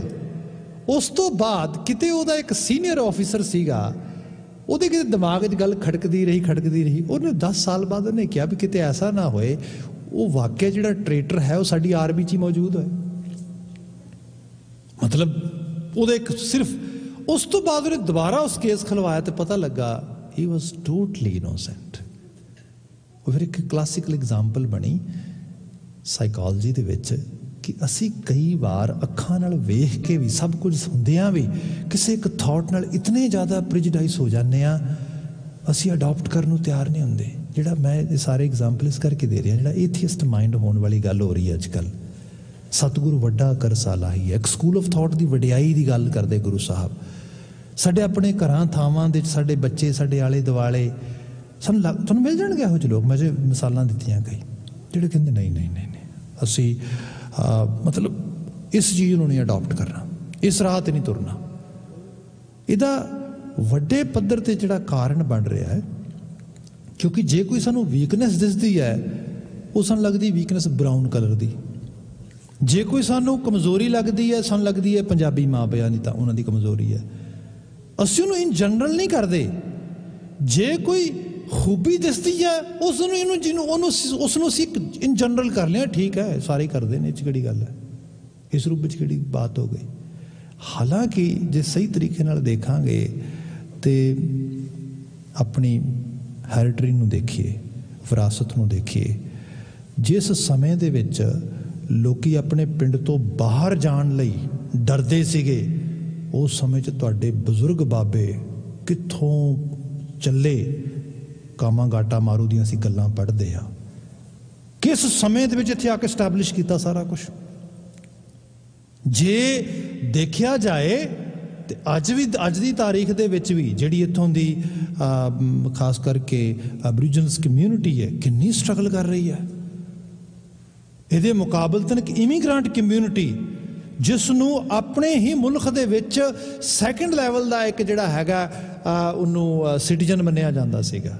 ਬਕਾਇਦਾ ਤੌਰ 'ਤੇ ਰੂਲ ਕਰਦੀ ਹੋਈ ਜਿਹੜੀ ਜਮਾਤ ਸੀ ਉਹਦੇ ਦੁਆਰਾ ਲਿਖੇ ਹੋਏ ਸਲੋਗਨ ਮਿਲ ਜਾਂਦੇ ਨੇ ਸਾਡੇ ਇੱਥੇ, ਜਿਹਦੇ ਲਿਖਿਆ ਹੁੰਦਾ ਸੀ dogs and Indians are not allowed. ਮਤਲਬ ਇਸ ਕਿਸਮ ਦੇ ਨਾਲ ਉੱਥੋਂ ਉੱਠ ਕੇ ਉਹਨਾਂ ਨੇ ਇੱਕ ਹਿਸਟਰੀ ਬਿਲਡ ਕੀਤੀ। ਕੁਛ ਤੇ ਖਾਸੀਅਤ ਹੋਏਗੀ ਉਹਨਾਂ ਲੋਕਾਂ 'ਚ। ਆਖਰਕਾਰ ਇੰਨੀ ਜ਼ਿਆਦਾ ਰਜਿਸਟੈਂਸ ਕਰਨੀ, ਇੰਨੇ ਜ਼ੁਲਮ ਦੇ ਖਿਲਾਫ ਇਸ ਤਰੀਕੇ ਨਾਲ, ਫਿਰ ਆਪਣੇ ਆਪ ਨੂੰ ਜਿਹੜਾ ਕਿਸੇ ਖੇਤਰ ਦੇ ਵਿੱਚ ਵੀ ਸਭ ਸਥਾਪਿਤ ਕਰਨਾ, ਇਹ ਭਾਈ ਉਹ ਸਕੂਲ ਆਫ ਥਾਟ ਆ ਜਿਹਨੇ ਕਿਹਾ ਡਿਗੈ ਨਾ ਡੋਲੈ ਦ੍ਰਿੜ ਕਰ ਰਹੇ ਹੋ ਪੂਰਨ ਹੋਏ ਤ੍ਰਿਪਤਾਨੇ। ਡਿਗਣਾ ਨਹੀਂ, ਡੋਲਣਾ ਨਹੀਂ। ਜੀਵਨ ਦੀ ਤ੍ਰਿਪਤੀ ਘਬਰਾ ਜਾਣ 'ਚ ਨਹੀਂ, ਜੀਵਨ ਦੀ ਤ੍ਰਿਪਤੀ ਹਾਰ ਜਾਣ 'ਚ ਨਹੀਂ। ਜੀਵਨ ਦੀ ਤ੍ਰਿਪਤੀ ਜਿਹਨੂੰ ਅਸੀਂ ਸੈਟਿਸਫੈਕਸ਼ਨ ਕਹਿੰਦੇ ਆ, ਇਹ ਜੂਝਦੇ ਰਹਿਣ ਦੇ ਵਿੱਚ ਹੈ। ਇਹੋ ਜਿਹਾ school of thought Guru the school of thought ਹੈ। ਤੇ ਇਹ ਸਭ ਕਹਿੰਦੇ ਇਹ ਸੰਪੂਰਨ ਹੈ, ਇਹ ਪੂਰਨ ਹੈ। ਜ਼ਿੰਦਗੀ 'ਚ ਵੈਸੇ ਤਾਂ ਪੂਰਾ ਕਦੇ ਵੀ ਨਹੀਂ ਹੁੰਦਾ। ਭਾਈ ਵੀਰ ਸਿੰਘ ਦੀ ਇੱਕ ਨਜ਼ਮ ਮੈਂ ਤੁਹਾਡੇ ਸਾਹਮਣੇ ਬਿਆਨ ਕਰਦਾ। ਉਹ ਜਿਵੇਂ ਗੁਰੂ ਦੇ ਪੂਰੇ ਹੋਣ ਦੀ ਗੱਲ ਹੀ ਇਹ ਹੈ। ਗੁਰੂ ਕਹਿੰਦਾ ਹਮੇਸ਼ਾ ਸਿੱਖੋ, ਹਮੇਸ਼ਾ ਚੰਗਿਆਈ ਤੇ ਅੱਛਾਈ ਦੇ ਗਾਹਕ ਬਣ ਕੇ ਰਹੋ। ਇਹੀ ਗੁਰੂ ਦੇ ਉਸ ਪੂਰੇਪਨ ਦੀ ਨਿਸ਼ਾਨੀ ਹੈ, ਇਹੀ ਪਿਓਰਿਟੀ ਦੀ ਨਿਸ਼ਾਨੀ ਹੈ, ਇਹੀ ਸੰਪੂਰਨਤਾ ਦੀ ਨਿਸ਼ਾਨੀ ਹੈ। ਅਸੀਂ ਭਾਈ ਵੀਰ ਸਿੰਘ ਦੀ ਨਜ਼ਮ ਪੜ੍ਹਦੇ ਹਾਂ। ਉਹ ਕਹਿੰਦੇ ਵੀ ਚੰਨ ਪੁੰਨਿਆਂ ਨੂੰ ਹੱਸ ਹੱਸ ਚੜ੍ਹਦਾ, ਫੇਰ ਕਟੇ ਤੇ ਰੋਵੇ, ਅੱਧ ਖਿੜਿਆ ਫੁੱਲ ਕੋਈ ਨਾ ਤੋੜੇ, ਖਿੜਿਆ ਹਰ ਕੋਈ ਤੋੜੇ। ਕਹਿੰਦੇ ਤੁਸੀਂ ਦੇਖੋ, ਦੋ ਥਿੱਤਾਂ ਦੇ ਪੜਾਅ ਹੁੰਦੇ ਨੇ ਜਿਹਨੂੰ ਅਸੀਂ ਖਾਸ ਕਰਕੇ ਪੰਦਰਵਾੜੇ 'ਚ ਕਹਿੰਦੇ ਹਾਂ। ਇੱਕ ਵਾਰੀ ਚੰਦਰਮਾ ਵੱਧਦਾ, ਇੱਕ ਵਾਰੀ ਚੰਦਰਮਾ ਘਟਦਾ। ਜਦੋਂ ਚੰਦਰਮਾ ਵੱਧਦਾ ਉਦੋਂ ਖੁਸ਼ੀ ਦੀ ਗੱਲ ਹੁੰਦੀ ਹੈ, ਡੇ ਬਾਈ ਡੇ ਹਰ ਇੱਕ ਜਿਹੜਾ ਰਾਤ ਨੂੰ ਥੋੜ੍ਹੀ ਜਿਹੀ ਹੋਰ ਉਹਦਾ ਇਜ਼ਾਫਾ ਹੁੰਦਾ, ਚਾਨਣੀ ਵੱਧਦੀ ਹੈ। ਉਹ ਕਹਿੰਦੇ ਚੰਨ ਪੁੰਨਿਆਂ ਨੂੰ ਹੱਸ ਹੱਸ ਚੜ੍ਹਦਾ। ਜਦੋਂ ਪੁੰਨਿਆਂ ਵਾਲੇ ਪਾਸੇ ਜਾ ਰਿਹਾ ਉਦੋਂ ਹਾਸੇ ਦੀ ਗੱਲ ਹੈ, ਖੁਸ਼ੀ ਦੀ ਗੱਲ ਹੈ। ਫੇਰ ਘਟੇ ਤੇ ਰੋਵੇ, ਫਿਰ ਜਦੋਂ ਘਟਾ ਵਾਲੇ ਪਾਸੇ ਜਾਂਦਾ ਹੈ ਫਿਰ ਡੈਫੀਨੇਟਲੀ ਰੋਣ ਵਾਲੀ ਗੱਲ ਹੋ ਜਾਂਦੀ ਹੈ। ਕਹਿੰਦੇ ਅੱਧ ਖਿੜਿਆ ਫੁੱਲ ਕੋਈ ਨਾ ਤੋੜੇ, ਖਿੜਿਆ ਹਰ ਕੋਈ ਤੋੜੇ। ਅੱਧ ਖਿੜੇ ਫੁੱਲ ਨੂੰ ਕੋਈ ਨਹੀਂ ਤੋੜਦਾ, ਖਿੜੇ ਨੂੰ ਤੋੜ ਲੈਂਦੇ ਨੇ। ਇਹ ਜਿਹੜੀ ਬਾਤ ਕਹੀ ਉਹਨਾਂ ਨੇ, ਉਹ ਕਹਿੰਦੇ ਉਹ ਬੰਦੇ ਚੇਤੇ ਰੱਖੀ, ਚੰਨ ਪੁੰਨਿਆਂ ਨੂੰ ਹੱਸ ਹੱਸ ਚੜ੍ਹਦਾ, ਫੇਰ ਕਟੇ ਤੇ ਰੋਵੇ, ਅੱਧ ਖਿੜਿਆ ਫੁੱਲ ਕੋਈ ਨਾ ਤੋੜੇ, ਖਿੜਿਆ ਹਰ ਕੋਈ ਤੋੜੇ। ਪੂਰੀ ਸ਼ੈ ਨੂੰ ਡਰ ਘਾਟੇ ਦਾ, ਡਰ ਨਾ ਅੱਧੀ ਤਾਈਂ, ਰੱਬਾ ਪ੍ਰੀਤ ਮੇਰੀ ਦੀ ਮੰਜ਼ਿਲ ਕਦੇ ਪੂਰੀ ਨਾ ਹੋਵੇ। ਮਤਲਬ ਇੱਕ ਐਸਾ ਰਾਹ ਚੁਣਨਾ ਜਿਹਦੇ ਵਿੱਚ ਹਮੇਸ਼ਾ ਹੀ ਤੁਰਦੇ ਰਹਿਣਾ, ਹਮੇਸ਼ਾ ਆਪਣੇ ਆਪ ਨੂੰ ਹੋਰ ਚੰਗੇਰਾ, ਹੋਰ ਉਚੇਰਾ, ਹੋਰ ਵਡੇਰਾ ਕਰਨ ਵਾਸਤੇ ਐਫਰਟ ਪਾਉਣੀ, ਯਤਨ ਕਰਨਾ, ਇਹੀ ਸਿੱਖੀ ਹੈ। ਇਹੀ ਪੂਰੇ ਗੁਰੂ ਦਾ ਸਕੂਲ ਆਫ ਥਾਟ ਹੈ। ਗੁਰੂ ਮਹਾਰਾਜ ਨੇ ਕਿਹਾ ਪੂਰਾ ਉਦੋਂ ਹੈ ਬੰਦਾ ਜਦੋਂ ਇਸ ਰਾਹ ਨੂੰ ਫੋਲੋ ਕਰਦਾ ਆ। ਅਤੇ ਜਿਹੜਾ ਗੁਰੂ ਇਹ ਰਾਹ ਸਿਖਾ ਰਿਹਾ ਆ ਉਹ ਸੱਚਾ ਵੀ ਹੈ, ਉਹ ਪਿਓਰ ਵੀ ਹੈ, ਉਹ ਪੂਰਾ ਵੀ ਹੈ। ਕਿਉਂਕਿ ਉਹ ਦੱਸਦਾ ਆ ਸੰਪੂਰਨਤਾ ਠਹਿਰ ਜਾਣ ਵਿੱਚ ਨਹੀਂ, ਖੜੋਤ ਪਾ ਜਾਣ ਵਿੱਚ ਨਹੀਂ, ਸੰਪੂਰਨਤਾ ਤੁਰਦੇ ਰਹਿਣ ਦੇ ਵਿੱਚ ਆ। ਇਹ ਅਹਿਸਾਸ ਮਨੁੱਖ ਦੀ ਸੁਰਤ 'ਚ ਆ ਜਾਏ, ਗੁਰੂ ਸਾਹਿਬ ਇਹ ਸਿਖਾਉਂਦੇ। ਅਤੇ ਇਸ ਅਹਿਸਾਸ ਦੇ ਨਾਲ ਹੀ ਅਸੀਂ ਫਿਰ ਚੀਜ਼ਾਂ ਨੂੰ ਕੋਈ ਪ੍ਰਿਜੁਡਿਸ ਨਹੀਂ ਬਣਾਉਂਦੇ, ਅਸੀਂ ਕੋਈ ਕਿਸੇ ਚੀਜ਼ ਨੂੰ ਸੁੱਟ ਨਹੀਂ ਪਾਉਂਦੇ। ਇਸੇ ਲਈ ਸਿੱਖੀ ਵਿੱਚ ਹੈ ਅਗਾਂਹ ਕੂ ਤਰਾਂਗ, ਪਿੱਛਾ ਫੇਰ ਨਾ ਮੋਢੜਾ। ਅਸੀਂ ਅਗਾਂਹ ਵਧੂ ਹਾਂ। ਸਾਡੇ ਵਾਸਤੇ ਇਹ ਨਹੀਂ, ਮੈਂ ਫਿਰ ਬੇਨਤੀ ਕਰਾਂਗਾ, ਜਿਵੇਂ ਮੈਂ ਸ਼ੁਰੂਆਤ 'ਚ ਬਾਤ ਕੀਤੀ ਕਿ ਇੱਕੋ ਗੱਲ ਕਹਿ ਕੇ ਕਿ ਅਸੀਂ ਜਿਹੜਾ ਹੈਗਾ ਕੁਝ ਕਲਚਰਲ ਵੀਕਨੈਸਿਸ ਆ ਗਈਆਂ, ਕੁਝ ਸਾਡੇ ਸੋਸ਼ਲ ਸੈਟਿੰਗਸ ਦੇ ਵਿੱਚ ਚੀਜ਼ਾਂ ਆ ਗਈਆਂ। ਜਿਵੇਂ ਸਪੋਜ਼ ਕਰੋ, ਮੈਂ ਫਿਰ ਇੱਕ ਐਗਜ਼ਾਮਪਲ ਅੱਜ ਦੇ ਪਰਿਵਾਰਾਂ ਵਿੱਚੋਂ ਕਰ ਦਿੰਦਾ ਵਾਂ ਕਿ ਜਿਵੇਂ ਬੇਨਤੀ ਪਹਿਲਾਂ ਕਰ ਰਿਹਾ ਸੀਗਾ ਕਿ ਬੱਚੇ ਕਹਿੰਦੇ ਨੇ we are stuck between brown parents and Canadian culture. So ਇਸ ਕਿਸਮ ਦੀ ਗੱਲ ਕੀਤੀ ਜਾਂਦੀ। ਜਦੋਂ ਬਰਾਊਨ ਪੇਰੈਂਟਸ ਦੀ ਗੱਲ ਕਰਦੇ ਫਿਰ ਉਹ 'ਚ ਕੁਝ ਗੱਲਾਂ ਕਰਦੇ ਜਿਹਦੇ ਵਿੱਚ ਉਹਨਾਂ ਦਾ ਜਿਵੇਂ ਲਾਈਫ ਦੇ ਪ੍ਰਤੀ ਉਹਨਾਂ ਦੀ ਅਪਰੋਚ ਆ, ਭਈ ਉਹਦੇ ਰੂਟਸ ਨੂੰ ਦੇਖੋ ਤੁਸੀਂ, ਰੂਟਸ ਕਿੱਥੋਂ ਆ ਰਹੇ ਨੇ। ਹੁਣ ਸਪੋਜ਼ ਕਰੋ ਜੇ ਬਰਾਊਨ ਪੇਰੈਂਟਸ ਬਹੁਤ ਖਰਚੀਲੇ ਨਹੀਂ ਹੈਗੇ, ਭਈ ਕਾਰਨ ਇਹ ਹੈ ਉਸ ਕਲੋਨੀਅਲ ਸਿਸਟਮ ਦੇ ਵਿੱਚ ਲੰਬਾ ਸਮਾਂ ਪੁਸ਼ਤਾਂ ਪੀਸੀਆਂ ਨੇ ਜਿਹਦੇ 'ਚ ਜ਼ਮੀਨ ਦੇ ਫਸਲ ਤੋਂ ਵੱਧ ਟੈਕਸ ਹੁੰਦਾ ਸੀਗਾ, ਜਿਹੜਾ ਅੰਗਰੇਜ਼ਾਂ ਨੇ ਰੈਵਨਿਊ ਸਿਸਟਮ ਲਗਾਇਆ ਸੀ। ਉੱਥੇ ਲੁੱਟ ਹੁੰਦੀ ਸੀ। ਉੱਥੇ ਇੱਕ ਸਟੇਟ ਇਹੋ ਜਿਹੀ ਬਣਾਈ ਗਈ ਜਿਸ ਸਟੇਟ ਨੇ ਡਰਾ ਕੇ ਧਮਕਾ ਕੇ, ਅੱਜ ਵੀ ਕੋਈ ਫਰਕ ਨਹੀਂ ਹੈ ਜੇ ਤੁਸੀਂ ਕਹੋ ਕਿ ਉੱਥੇ ਫਰਕ ਪੈ ਗਿਆ, ਕੋਈ ਨੋ। ਸਿਰਫ ਇਹ ਹੈ ਪਹਿਲਾਂ ਕਲੋਨੀਅਲ ਪੀਰੀਅਡ ਸੀਗਾ, ਹੁਣ ਪੋਸਟ ਕਲੋਨੀਅਲ ਪੀਰੀਅਡ ਆ। State is acting same as it is and it's every, ਸਭ ਵਾਸਤੇ, ਸਾਰਿਆਂ ਵਾਸਤੇ ਉਹ ਸੇਮ ਹੀ ਬਿਹੇਵ ਕਰ ਰਹੀ ਹੈ। ਅਤੇ ਇਕੱਲੀ ਉਹ ਨਹੀਂ, ਪੂਰੇ ਸਾਊਥ ਏਸ਼ੀਅਨ ਖਿੱਤੇ ਨੂੰ ਲੈ ਲਓ, ਅਫਰੀਕਨ ਖਿੱਤੇ ਨੂੰ ਲੈ ਲਓ, ਕਿਉਂਕਿ ਉਹ ਸਾਰੇ ਪੀਰੀਅਡ ਦੇ ਵਿੱਚੋਂ ਅਤੇ ਇਹਦੇ ਲਈ ਤਾਂ ਬਹੁਤ ਬੜੀ ਐਫਰਟ 'ਚ ਲੱਗੇਗੀ ਇਸ ਸਾਰੀ ਰੂਪ ਦੇ 'ਚ। ਖੈਰ ਉਸੇ ਵਿੱਚੋਂ ਉਹ ਆਏ ਹੋਏ ਲੋਕ ਨੇ, ਉਹਨਾਂ ਦੇ ਜਿਹੜੀਆਂ ਐਂਥਰੋਪੋਲੋਜੀ ਦੇ ਤੌਰ 'ਤੇ ਜੇ ਦੇਖਿਆ ਜਾਏ ਅਤੇ ਉਹਨਾਂ ਦੇ ਜਿਹੜੇ ਇਹ ਸਾਰੀਆਂ ਚੀਜ਼ਾਂ ਨੂੰ ਅੰਡਰਸਟੈਂਡ ਕਰਕੇ ਜੋ ਤੁਸੀਂ ਇਸ ਸੁਸਾਇਟੀ 'ਚ ਆਏ ਆ, ਅਸੀਂ ਇੱਥੇ ਇੱਕ ਫਰੀ ਕਲਚਰ, ਫਰੀ ਸੁਸਾਇਟੀ, ਇਹੋ ਜਿਹੀਆਂ ਚੀਜ਼ਾਂ ਕੈਪੀਟਲਿਸਟ ਸੁਸਾਇਟੀ ਦੇਖਦੇ ਹੈਗੇ ਆ, ਭਈ ਉਹਦੇ ਨਾਲ ਉਹਨੂੰ ਕੰਪੇਅਰ ਕਰੋ। ਪਰ ਜਿਹੜੀਆਂ ਉਹਨਾਂ ਦੀਆਂ ਖੂਬੀਆਂ ਨੇ, ਉਹ ਖੂਬੀਆਂ ਉਹ ਸਾਰੀ ਓਪਰੈਸ਼ਨ ਦੇ ਸਭ ਦੇ ਬਾਵਜੂਦ ਵੀ ਮੌਜੂਦ ਨੇ। ਉਹਦਾ ਵੀ ਤਾਂ ਕੋਈ ਕਾਰਨ ਲੱਭੋਗੇ ਨਾ। ਉਹਦਾ ਕਾਰਨ ਕੀ ਹੈ? ਸਪਿਰਿਚੁਅਲਿਟੀ, ਰੂਹਾਨੀਅਤ, ਅਧਿਆਤਮਕਤਾ, ਜਿਹਨੂੰ ਅੱਜ ਦਾ ਸਿਸਟਮ ਵੀ ਜਿਹੜਾ ਆ ਉਹ ਇੱਥੋਂ ਦਾ ਸਿਸਟਮ ਵੀ ਰਿਕਗਨਾਈਜ਼ ਕਰਦਾ। ਉਹ ਕਹਿੰਦਾ ਕਿਉਂਕਿ ਇਹ ਸਪਿਰਿਚੁਅਲੀ ਸਟਰੋਂਗ ਨੇ, ਇਸ ਕਰਕੇ ਇਹ ਸਾਰੇ ਓਪਰੈਸ਼ਨਸ ਦੇ ਸਾਰੇ ਹਰਡਲ ਹੋਣ ਦੇ ਬਾਵਜੂਦ ਵੀ ਇਹ ਵਿਨਰ ਬਣਦੇ ਨੇ, ਇਹ ਜੇਤੂ ਬਣਦੇ ਨੇ। ਇਹੀ ਗੁਰੂ ਦਾ ਸਕੂਲ ਆਫ ਥਾਟ ਹੈ। ਗੁਰੂ ਸਾਹਿਬ ਨੇ ਕਿਹਾ ਇਹਨੂੰ ਆਪਣੀ ਸੁਰਤੀ 'ਚੋਂ ਮਾਈਨਸ ਨਾ ਕਰੀ। ਇੱਥੇ ਬਚਨ ਆ ਰਿਹਾ ਹੈਗਾ, ਮਹਾਰਾਜ ਬਿਆਨ ਕਰਦੇ ਸਾਹਿਬ ਕਹਿੰਦੇ ਸਾਜਨ ਪੁਰਖ ਸਤਿਗੁਰ ਮੇਰਾ ਪੂਰਾ, ਕੰਪਲੀਟ। ਜਿਹੜਾ ਸਾਜਨ ਜਿਹਦਾ ਮੈਂ ਪੱਲਾ ਫੜਿਆ, ਜਿਹਦਾ ਮੈਂ ਫੋਲੋਵਰ ਹਾਂ, ਡਿਸਾਈਪਲ ਹਾਂ, ਉਹ ਮੇਰਾ ਸਾਜਨ ਬਿਲਕੁਲ ਪੂਰਾ ਆ, ਕੰਪਲੀਟ ਆ। ਮੈਨੂੰ ਉਹਦੇ 'ਚ ਕੋਈ ਕਮੀ ਖਾਮੀ ਨਹੀਂ ਦਿਸਦੀ, ਕਿਉਂਕਿ ਜਿਹਦੇ 'ਚ ਕਮੀ ਖਾਮੀ ਦਿਸੇਗੀ ਮੈਂ ਉਹਦਾ ਫੋਲੋਵਰ ਨਹੀਂ ਬਣ ਸਕਾਂਗਾ, मैं ਉਹਦਾ ਧਾਰਨੀ नहीं हो सकांगा, क्योंकि मैं ਉਹਦੀਆਂ कमियां खामियां ਨੂੰ सामने रखांगा। ਮੈਨੂੰ ਇਹ ਅਹਿਸਾਸ ਹੋ ਗਿਆ कमियां खामियां आले दुआले जीवन विचों ਜਿਹੜੀਆਂ ਦਿਸਦੀਆਂ ਕਿਸੇ ਰੂਪ ਦੇ ਵਿੱਚ, ਇਹ ਉੱਥੇ ਹੀ ਜਿੱਥੇ ਮੈਂ ਗੁਰੂ ਦੇ ਸਕੂਲ ਨੂੰ ਸਮਝ ਨਹੀਂ ਪਾਇਆ, ਜਾਂ ਮੇਰੇ ਪਰਿਵਾਰਾਂ 'ਚ ਗੁਰੂ ਦੇ ਸਕੂਲ ਨੂੰ ਲੋਕ ਨਹੀਂ ਸਮਝ ਪਾਏ। ਅਦਰਵਾਈਜ਼ ਗੁਰੂ ਤੇ ਸਾਨੂੰ ਸਿਖਾ ਰਿਹਾ, ਤੇ ਬਿਲਕੁਲ ਕੰਪਲੀਟ ਜਾਟ ਸਿਖਾ ਰਿਹਾ। ਉਹਦੀ ਸਾਹਿਬ ਨੇ ਬਾਤ ਕੀਤੀ ਹੈ, ਕਹਿਣ ਲੱਗੇ ਕਿ ਸਾਜਨ ਪੁਰਖ ਸਤਿਗੁਰ ਮੇਰਾ ਪੂਰਾ, ਤਿਸ ਬਿਨ ਅਵਰ ਨਾ ਜਾਣਾ ਰਾਮ। ਮੈਂ ਉਹਦੇ ਤੋਂ ਬਿਨਾਂ ਕਿਸੇ ਹੋਰ ਚੀਜ਼ ਦਾ ਗਾਹਕ ਨਹੀਂ ਹੈਗਾ। ਪਹਿਲੇ ਬੇਨਤੀ ਕੀਤੀ, ਪਹਿਲਾਂ ਆਪਣਾ ਹੋਮਵਰਕ ਕਰ ਲਓ। ਸੁਣ ਮੁੰਦੇ ਹਰਨਾਖੀਏ ਗੂੜਾ ਵੈਣ ਅਪਾਰ, ਪਹਿਲਾਂ ਵਸਤ ਸਿੰਜਾਣ ਕੇ। ਸਿੱਖੀ ਨੇ ਕਿਹਾ ਅਸੀਂ ਤੇਰੀ ਕਨਵਰਜਨ ਨਹੀਂ ਕਰਨੀ, ਕਨਵਰਜਨ ਦੇ ਖਿਲਾਫ ਤੇ ਸਾਡੀ ਬੜੀ ਵੱਡੀ ਆਵਾਜ਼ ਹੈ। ਹਾਂ ਟਰਾਂਸਫਰਮੇਸ਼ਨ ਹੋ ਸਕਦੀ ਹੈ, ਤੇ ਉਹਦੇ ਲਈ ਤੂੰ ਆਪ ਆਪਣੀ ਟਰਾਂਸਫਰਮੇਸ਼ਨ ਕਰਨੀ ਹੈ, ਆਪਣੀ ਤਬਦੀਲੀ ਲੈ ਕੇ ਆਉਣੀ ਹੈ। ਤੇ ਜੇ ਤੂੰ ਲਿਆਉਣਾ ਚਾਹੁੰਦਾ ਫਿਰ ਇਹੋ ਜਿਹਾ ਸਕੂਲ ਆਫ ਥਾਟ ਤੈਨੂੰ ਦੇ ਰਹੇ ਆ ਜਿਹਦਾ ਮੁਕਾਬਲਾ ਕੋਈ ਨਹੀਂਗਾ, ਜਿਹੜਾ ਤੈਨੂੰ ਸਿੱਖ ਬਣਾਉਂਦਾ ਆ। ਇੱਥੇ ਸਾਹਿਬ ਨੇ ਬਿਆਨ ਕੀਤਾ, ਸਾਹਿਬ ਕਹਿੰਦੇ ਭਲੇ ਬੰਦੇ ਮੈਂ ਜਦੋਂ ਉਸ ਸਕੂਲ ਆਫ ਥਾਟ ਨੂੰ ਫੋਲੋ ਕੀਤਾ, ਤਿਸ ਬਿਨ ਅਵਰ ਨਾ ਜਾਣਾ ਰਾਮ, ਫਿਰ ਪੂਰੇ ਓਨੈਸਟ ਲੈਵਲ ਤੇ ਬਿਆਨ ਕੀਤਾ।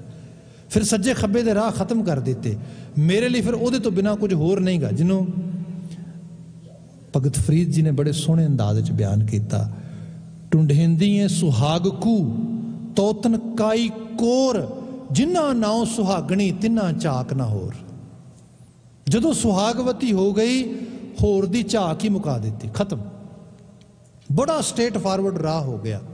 ਕਿਸ ਹੀ ਕੋਈ ਕੋਏ ਮੰਝ ਨਮਾਣੀ ਇੱਕ ਤੋਂ, ਮਤਲਬ ਮੇਰੇ ਗੁਰੂ ਤੋਂ ਬਿਨਾਂ ਕੋਈ ਹੋਰ ਵਾਹ ਵਾਸਤਾ ਹੈ ਹੀ ਨਹੀਂਗਾ। ਗੁਰੂ ਮੇਰੇ ਲਈ ਸਰਵੋਪਰੀ ਹੋ ਗਿਆ। ਉਹਦੀ ਬਾਤ ਕੀਤੀ ਗਈ ਕਿ ਮੈਂ ਹੁਣ ਸਭ ਤੋਂ ਵੱਡਾ ਉਸ ਗੁਰੂ ਦੇ ਨਾਲ ਉਸ ਸਾਂਝ ਬਣਾ ਲਈ ਹੈ। ਤਿਸ ਬਿਨ ਅਵਰ ਨਾ ਜਾਣਾ ਰਾਮ, ਮੇਰੇ ਲਈ ਮਾਤ ਪਿਤਾ ਭਾਈ ਸੁਤ ਬੰਧਪ, ਜੀ ਪ੍ਰਾਣ ਮਨ ਪਾਣਾ ਰਾਮ। ਇਹਦੇ ਲਈ ਮਾਤ ਪਿਤਾ ਭਾਈ ਸੁਤ ਬੰਧਪ। ਦੇਖੋ ਸਪਿਰਿਚੁਅਲਿਟੀ ਜਿਹੜੀ ਹੈ ਨਾ, ਇਹ ਬੰਦੇ ਨੂੰ ਪਾਕ ਸਾਫ ਬਣਾਉਂਦੀ ਹੈ। ਸਾਡੇ ਗੁਰਬਾਣੀ 'ਚੋਂ ਅਸੀਂ ਐਗਜ਼ਾਮਪਲ ਲਈਏ ਤੇ ਭਾਰਤੀ ਵੈਦਿਕ ਪ੍ਰੋਪਰਟੀ 'ਚੋਂ ਜਿਹੜੀਆਂ ਐਗਜ਼ਾਮਪਲਸ ਗੁਰੂ ਸਾਹਿਬ ਨੇ ਉਹਨਾਂ ਲੋਕਾਂ ਨੂੰ ਇੰਪਾਵਰਮੈਂਟ ਕਰਦਿਆਂ ਹੋਇਆਂ ਦਿੱਤੀਆਂ। ਮਹਾਰਾਜ ਨੇ ਕਿਹਾ, ਲੋਕੀ ਕਹਿੰਦੇ ਅਜੇ ਤੱਕ ਵੀ ਹੁੰਦੀ ਹੈ, ਲੋਕੀ ਅਰਦਾਸਾਂ ਕਰਾਉਂਦੇ ਬੱਚੇ ਮਾਂ ਬਾਪ ਦੇ ਆਗਿਆਕਾਰੀ ਹੋਣ। ਸਭ ਤੋਂ ਪਹਿਲਾ ਭਗਤ, ਸਤਜੁਗ ਦਾ ਭਗਤ ਪਤਾ ਕੌਣ ਹੈ? ਪ੍ਰਹਿਲਾਦ। ਮਾਂ ਬਾਪ ਦੇ ਖਿਲਾਫ ਖੜਾ ਹੁੰਦਾ ਹੈ, ਸੱਚ ਦੇ ਹੱਕ 'ਚ। ਦੇਖੋ ਤੁਸੀਂ ਇਹ ਕੀ ਹੈ? ਵੱਡਾ ਕੌਣ ਹੋ ਗਿਆ ਇੱਥੇ? ਸਤਿਗੁਰ ਵੱਡਾ ਕਰ ਸਾਲਾਹੀ ਹੈ। ਇਹ ਸ਼ਬਦ ਥੋੜ੍ਹਾ ਦੇਖੋ ਸੀ ਧਿਆਨ ਨਾਲ। ਇੱਥੇ ਵੱਡਾ ਆਈਡੀਓਲੋਜੀ ਹੈ, ਇੱਕ ਰਾਹ ਵਿਖਾਉਂਦੀ ਹੈ ਕਿ ਭਲੇ ਬੰਦੇ ਜਿੱਥੇ ਜਾ ਕੇ ਉਸ ਅਹਿਸਾਸ से चला जाएगा ना, फिर बात आएगी मात पिता भाई सुत बंधप, जी प्राण मन पाना राम। ਜਿਹੜਾ ਜੀ ਦਾ ਪ੍ਰਾਣਾਂ ਦਾ ਦਾਤਾ ਹੈ ਨਾ, ਉਹ ਮੈਨੂੰ ਪਾ ਗਿਆ ਆ। ਹੁਣ ਉਹ ਸਭ ਕੁਝ ਹੀ ਹੋ ਗਿਆ ਮੇਰੇ ਵਾਸਤੇ। ਅਸੀਂ ਸ਼ਬਦ ਪੜ੍ਹਦੇ ਆ, ਤੂੰ ਮੇਰਾ ਮਾਤਾ, ਤੂੰ ਮੇਰਾ ਪਿਤਾ, ਤੂੰ ਮੇਰਾ ਬੰਧਪ, ਤੂੰ ਮੇਰਾ ਭਰਾਤਾ, ਤੂੰ ਮੇਰਾ ਰਾਖਾ, ਸਭਨੀ ਥਾਈ ਤਾਂ ਪਉ ਕਿਹਾ ਕਾੜਾ ਜੀਓ। ਮੇਰੇ ਲਈ ਸਰਵਸਵ ਤੂੰ ਹੈ। ਇਹ ਸਰਵਸਵ ਤੂੰ ਹੋਣ ਦਾ ਕੀ ਬਾਤ ਆ? ਰੱਬ ਦੀ ਕੋਈ ਸ਼ਕਲ ਸੂਰਤ ਤੇ ਹੈ ਨਹੀਂ ਗੀ। ਇਹ ਤੇ ਖਿਆਲ ਆ, ਇਹ ਤੇ ਇੱਕ ਵਿਚਾਰ ਆ। ਉਸ ਖਿਆਲ ਵਿਚਾਰ ਦੇ ਜ਼ਰੀਏ ਅਸੀਂ ਉਸ ਜੋਤ ਨੂੰ ਅਹਿਸਾਸ ਨੇ ਜੋ ਸਭ ਵਿੱਚ ਮੌਜੂਦ ਹੈ ਉਸ ਰੂਪ ਦੇ ਅੰਦਰ। ਤੇ ਗੁਰੂ ਸਾਹਿਬ ਨੇ ਉਹ ਸਾਰੇ ਅਹਿਸਾਸ ਕਰਵਾਏ। ਸਭ ਰਿਸ਼ਤਿਆਂ, ਸਭ ਸੰਬੰਧਾਂ, ਸਭ ਚੀਜ਼ਾਂ ਤੋਂ ਵੱਡਾ ਇੱਕ ਸਕੂਲ ਆਫ ਥਾਟ ਅਡਾਪਟ ਕੀਤਾ ਗਿਆ। ਤੇ ਗੁਰੂ ਬਾਬਾ ਜੀ ਖੁਦ ਇਸ ਨੂੰ ਅਡਾਪਟ ਕਰਦੇ। ਮੈਂ ਗੁਰੂ ਨਾਨਕ ਸਾਹਿਬ ਦੀ ਬਾਤ ਕੀਤੀ ਜੇ ਹੁਣੇ। ਆਪਾਂ ਜੇ ਹੋਰ ਅੱਗੇ ਚਲੇ ਜਾਈਏ, ਜੇ ਦੇਖਦੇ ਹਾਂ ਤੇ ਜੇ ਆਪਾਂ ਅਹਿਸਾਸ ਕਰੀਏ, ਗੁਰੂ ਹਰ ਰਾਏ ਸਾਹਿਬ ਮਤਲਬ ਦੋ ਬੇਟੇ ਨੇ, ਬੜੇ ਪਿਆਰ ਨਾਲ ਦੋਵੇਂ ਪਾਲੇ, ਬੜੇ ਸੰਭਾਲੇ, ਬੜਾ ਸਨੇਹ ਕੀਤਾ। ਪਰ ਜਿਵੇਂ ਹੀ ਵਿਚਾਰਧਾਰਾ ਤੋਂ ਥਿੜਕਦਾ ਹੈ ਬਾਬਾ ਰਾਮ ਰਾਏ, ਕਹਿੰਦੇ ਨਾ ਵਿਚਾਰਧਾਰਾ ਉਚੇਰੀ ਹੈ, ਵਡੇਰੀ ਹੈ ਇਸ ਰਿਸ਼ਤੇ ਨਾਲ। ਗੁਰੂ ਹਰਕ੍ਰਿਸ਼ਨ ਸਾਹਿਬ ਪਿਆਰ ਆ ਭਰਾਤਾ ਦਾ, ਪਰ ਕਿਆ ਨਹੀਂ। ਇੱਥੇ ਜਿੱਥੇ ਇਹ ਗੱਲ ਆ ਗਈ, ਉੱਥੇ ਫਿਰ ਇਹ ਚੀਜ਼, ਇਹ ਵਿਚਾਰਧਾਰਾ ਮੇਰੀ ਭਰਾ ਆ, ਮੇਰੇ ਵਾਸਤੇ ਭਰਾ ਨਹੀਂ ਰਹਿ ਗਿਆ ਇੱਥੇ ਹੁਣ। ਇਹ ਜਿਹੜੀ ਖਿਆਲੀਅਤ ਹੈ, ਇਹ ਇਤਨੀ ਕਮਾਲ ਤੇ ਪਾਕ ਸਾਫ ਆ, ਬੰਦੇ ਨੂੰ ਹਾਇਰ ਲੈਵਲ ਤੇ ਲੈ ਆਉਂਦੀ ਹੈ। ਇਹਦੇ 'ਚ ਇਹ ਨਹੀਂ ਕਿ ਬੰਦਾ ਦੁਸ਼ਮਣ ਬਣ ਜਾਂਦਾ ਹੈ। जे चीज़ होंदी तो गुरु हरराए साहब कहते भी आ गया ठीक है, हुण मिसाल सैट करते हैं, इन्होंने तोप के सामने बन के गुरु हरराए साहब के कोल 2200 घोड़सवार हर वक्त मौजूद सीगे, या होर कुछ नहीं करते, सारी सोसाइटी इकट्ठी करते हैं तो चौंक च खड़ा करके यदि धौन लाने ना। गुरु साहब कहते ठीक है, तेरी अपनी विचारधारा, साडी अपनी विचारधारा, तेरी विचारधारा तेनों मुबारक, जीवन जी अपना मान, रब ने जिंदगी दी है, प्रफुल्लित हो, पर साडी तेरी सांझ ने सोशल बायकॉट, क्योंकि साडी विचारधारा आया, असीं इहदे ते चलना है। जिंदगी माणी बाबा राम राय ने, जिहड़ा देहरादून जिन्हों असीं कहने असली डेरा है बाबा राम राय का, डेरा दून वैली सी, दून इलाका सीगा, जगीर औरंगजेब ने दी, उन्होंने बकायदा तौर पर उत्थे वो जगीर लैके उत्थे रहे लंबा समा, डेरा उन्हों का डेरा बनया उत्थे, राम राय का डेरा, इस करके बड़ा वो सारा इलाका उन्होंने नाम के नाल वजदा उत्थे। पर यह है कि गुरु साहब ने क्या रिश्ता संबंध विचार दा, ख्याल दा, सोच दा। देखो ये एक वड्डी चीज़ आ जिंदगी दे विच, बंदा मतलब शिकायतां भी करी जांदा, भार भी ढोई जांदा, रुदन भी करी जांदा, जिन्ने राह क्लीयर होणगे साडे वास्ते उतनी ही बंदे नूं बिल्कुल अंदर आत्मक शांति मिलेगी। यही सिक्खी दी गलोरी है, यही ब्यूटी है। कोई ये क्लैवर माइंड होने वाली गल नहीं है, ये तो क्लीयर माइंड होने वाली गल है। गुरु बाबा जी ने कहा मेरे लिए मात पिता भाई सुत बंधव जी प्राण मन भाणा राम, जियो पिंड सब तिसका दिया। भी इन्ना समर्पण क्यों इस विचारधारा नूं, जिहदे सामने हर चीज़ तुसी रिश्ते भी छोटे कर दिते इस रूप दे विच। बाबा जी कहते सब तो ओहदे दिते, करतार दा दिता है, जी प्राण सब। जे एहसास समझ आया है तो मैं उन्होंने समर्पित होकर जी रहा। एवरीवन इज़ वेलकम, मेरे लिए कोई विरोधता नहीं, पर इन्ना जरूर आ कि जिस सोच दे विच बंदा करतार दे उस हुक्म नूं, धर्म नूं नहीं पालदा, भाई उहदे तो मेरी थोड़ी दूरी है। जिन्होंने भगत कबीर जी ने कहा सीगा कि कबीर साकत संग न कीजिए, दूरें जाइए भाग। कहने लगे कि उहदे नाल अपनी एक डिस्टेंस क्रिएट कर लिया आपां, क्योंकि इस चीज़ दे नाल, जिवें सपोज करो असी कोविड-19 च लंघ रहे हैं, सोशल डिस्टेंसिंग का असी पालना करते हैं, तो स्लोगन की बनाया है, we will fight together but standing apart. असी ये वास्ते इकट्ठे होकर लड़ांगे पर खड़ोवांगे आपो अपनी जगह ते कल्ले कल्ले, क्योंकि सोशल डिस्टेंसिंग का पालना करना है। इत्थे जे नहीं करांगे बीमारी लग जाएगी। जिवें लाग दी बीमारी है, छूत दी बीमारी है, एग्जैक्टली विचारधारा ख्याल समाजां च इस तरीके नाल बुराई क्यों वधदी है, लालच क्यों वधदा, ये सब चीज़ां क्यों वधदियां जिहदे नाल समाजां दे विच नुकसान हुंदा। भाई इस करके क्योंकि कोई उहदे खिलाफ स्टैंड नहीं लैंदा। स्टैंड इस करके लेना पेगा क्योंकि जे तुसीं दूरी बनाओगे स्टैंड लाओगे। असी बचन पढ़ते ना, साहब जिक्र करते कि मतलब जिहड़ा नाम दा राह आ, सच दा राह आ। मूर्खां सिर मूर्ख है जो मन्ने ना ही नाओ। सब तो वड्डा मूर्ख है। तो मूर्ख नूं तुसीं जे शब्दकोश जाके देखोगे तो मूर्ख का मतलब पता की हुंदा है, मूँह रख, मतलब जो सामने है उहदे मुताबक गल। जिथे पता लगे ना विचारधारा स्टैंड लेना है, डिस्टेंस क्रिएट हो जाएगा, उन्हें कोई गल नहीं। पर मैं अपने गुरु दे, मैं अपने सच दे राह दे उत्ते खड़े रहना है। इत्थे साहब ने बयान किया मेरे लिए जिहड़ी बात है बड़ी हायर लैवल की बात गुरु महाराज करते, कहते कि जियो पिंड सब तिसका दिया सर्ब गुणा भरपूर है। जिहदा सब कुछ दिता वो सारे गुणा च भरपूर है। मैं गुणा का गाहक हाँ, जिहड़ा गुणा के गाहक के रूप दे मेरे नाल सांझ पाएगा, मैं गुणी निधान का आशिक हाँ, मैं उहदे नाल तुर पवांगा। अगला बचन गया अंतरजामी सो पर मेरा सर्ब रहा भरपूर है। बाकी सिक्खी च रब नूं लभण वास्ते कोई जंगलों बेलियां की बात नहीं हो, तो क्या अंतरजामी घट घट दियां जानन वाला आ। इसलिए किसी नूं जज आपां की करना है, आपां ते विहारक तौर पर सीधी बात देखनी है। दूजे नंबर ते बात जिहड़ी कीती है सर्ब रहा भरपूर है, सब विच ओमनी प्रेजेंट है। ताकि शरण सर्ब सुख पाए होए सर्ब कल्याणा। उहदी शरण पै के सब सुख है तो सर्ब कल्याण। सर्ब कल्याण का मतलब ही है कि बंदे दी सालवेशन पक्की है। सिੱਖੀ ਦੇ ਵਿੱਚ मुक्ति जिहड़ी है मोक्षा वो जिउंदे जी हो गया, मतलब जो जीवन ही इस किस्म का अपना लिया। बिल्कुल अंतली लाइन गुरु महाराज ने इस पदे की जी बयान की वो ही है, सदा सदा प्रभु को बलिहार है नानक सद कुरबाना। हे नानक कह मैं सदा सदा प्रभु तो बलिहार ते कुरबान जाना। हुण बलिहार ते कुरबान जाना ये कोई एंशियंट टाइम की तरह बली तो देनी नहीं सिर वढ़ के ना, यही बलिहार जाना है। ਇਹੋ जी आइडियोलॉजी स्कूल ऑफ थॉट ਨੂੰ ਅਡਾਪਟ ਕਰਨਾ ਜਿਹਦੇ ਵਿੱਚ ਇੱਕ ਡਿਸਟਿੰਗੁਇਸ਼ ਲੈਵਲ ਤੇ ਇੱਕ ਵੱਖਰਤਾ ਦੇ ਰੂਪ ਦੇ ਵਿੱਚ, ਇੱਕ ਨਿਆਰੇਪਨ ਦੇ ਰੂਪ ਦੇ ਵਿੱਚ ਜ਼ਿੰਦਗੀ ਜੀਣੀ, ਜਿਹੜੀ ਅਸੂਲਾਂ ਨੂੰ, ਜਿਹੜੀ ਵਿਚਾਰਧਾਰਾ ਨੂੰ, ਖਿਆਲ ਨੂੰ, ਉਚੇਰੀ ਸੋਚ ਨੂੰ ਸਮਰਪਿਤ ਹੋਏ। ਅਗਾ ਇਸ ਬਚਨ ਵਿੱਚ ਇਹਦੀ ਫਰਦਰ ਐਕਸਟੈਂਸ਼ਨ ਮੌਜੂਦ ਹੈ ਜਿਹਦੀ ਵਿਵੇਚਨਾ ਆਉਂਦੇ ਸਮੇਂ 'ਚ ਕਰਾਂਗੇ। ਅੱਜ ਵਾਸਤੇ ਇਤਨੀਆਂ ਕੁ ਬੇਨਤੀਆਂ ਨਾਲ ਸਮਾਪਤੀ।